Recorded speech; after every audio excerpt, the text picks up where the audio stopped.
Hey guys, well, I've been asked to do a couple of videos just to show you some basics. So I think the hardest thing I always found when I was painting was how to go from something like this to say something like that. You know, like where do you start basically with a model? You know, you start with something that's just plastic or resin, and you know, you're like, where does the light go essentially?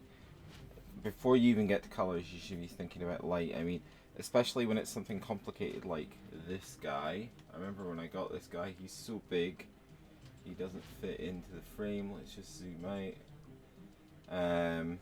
Yeah, and so this is something that really helps me. I'll just move him out of the way. I'll put that dude back, and I will zoom in for you. Hopefully the autofocus works. So pre-shading. First of all, what is pre-shading? Well, pre-shading is basically a method by which you can artificially add shadow before you add any color to your model. So I do this to all my miniatures, every single one, regardless of what color they're going to be. And this is not airbrush only. You can get this effect with rattle cans as well. So it's not just for airbrush users. So the first thing to do is prime it black. I always prime my miniatures black. I use Vallejo surface primer. I think there's some left in here. So anyway, you prime your model black and you end up with something like that there. And then you need something that's going to be your pre-shade, or is going to sketch out, if you like, where the light is going to hit it. I use this Mediacom opaque white. It's probably the best white paint you're going to find.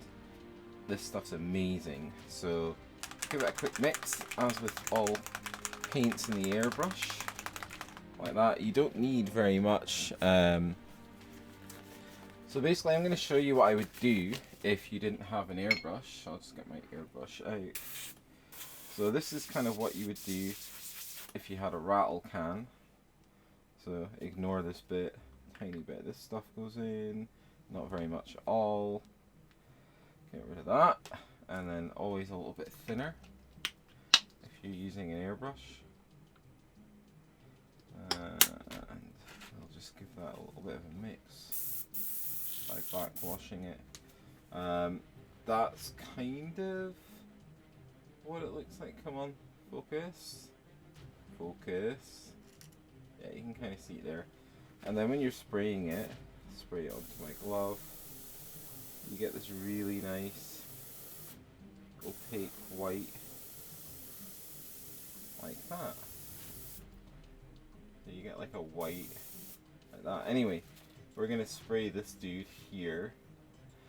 So if you're going to do it with a rattle can, from above, so imagine that's from above, just spray a little bit to make sure it's coming through, and there you go.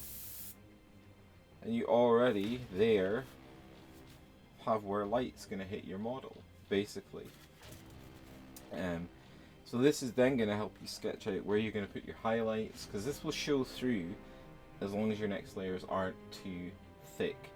But that's great. So if you've got rattle cans and you just want to kind of find out where you're going to put your highlights, and that's brilliant. Zenithal highlight with a white rattle can, boom, you're good to go, you're golden. The problem with that is, although you get the highlights sketched out, like the highlight, I keep saying highlight, where the light's going to hit sketched out, you don't really get volume, and by that I mean the volume of light, i.e. how much light or how much of a highlight is going to be there. And for that, that's where you do need an airbrush. And for that, like for instance in the shoulder pad, I might add a little bit more at the top, a little bit more around the head. Sorry, that's my compressor. Similarly in this, always thinking, where is your light source? A little bit here, a little bit there, a little bit there. You can go to town on the arms, like that. And then you can do some really odd sort of artificial lighting just to build interest, so you can build it up on the legs like that, like that. Don't know how well that shows up. Oh yeah, you can see that there. I pull him in a bit. Is it going to focus? Is it? Kinda better at a distance. Sorry guys. And then similarly on the back, just do a line up there, up the middle. And Marines are brilliant for this. They're like the easiest things. They basically paint themselves. And then hit that with a hairdryer if you want. Always add a little bit on the bottom, because otherwise you're going to get a really dark mid-tone when you apply that. So, and then once it's dry, you can then add a bit more white. Yeah, I want that bit to be brighter, essentially, is what you're saying. I want that mid-tone, that first color, your mid-tone should be the main armor color you're going for, to be brighter. So that's why you're enhancing the white in certain areas, leaving in others. And basically that's it. And I would do that for all my Marines. And already, looking at that, you have a much more interesting, if I can get this to zoom on him. Is it gonna zoom? Come on, do it. Zoom, focus, there we go. And already you've got a much more interesting looking model. And that's just appreciated. And basically that's how I got the effect, which you can see better. It's easier on bigger things, obviously. And that's how I got this effect on the Dreadnought. You know, basically this is just 2 different blues and an ink. But it's that pre-shade that makes all the difference. That pre-shade just brings it to life. And that's it, guys. If there's one thing you're going to do with your models this year, that's going to make, I'll just get that focus back, that's going to make a massive difference. Pre-shading's the one thing I would say to do. Pre-shade everything. The next video I do, I'll take this guy here and I will add what I call a mid-tone, which would be your main color. So even though when you add your mid-tone to this, like, you can then go in and reinforce that pre-shade again with another more concentrated highlight of white, basically. If you're going to do it with an airbrush, I would highly recommend that you pick up this stuff. It's made by Iwata.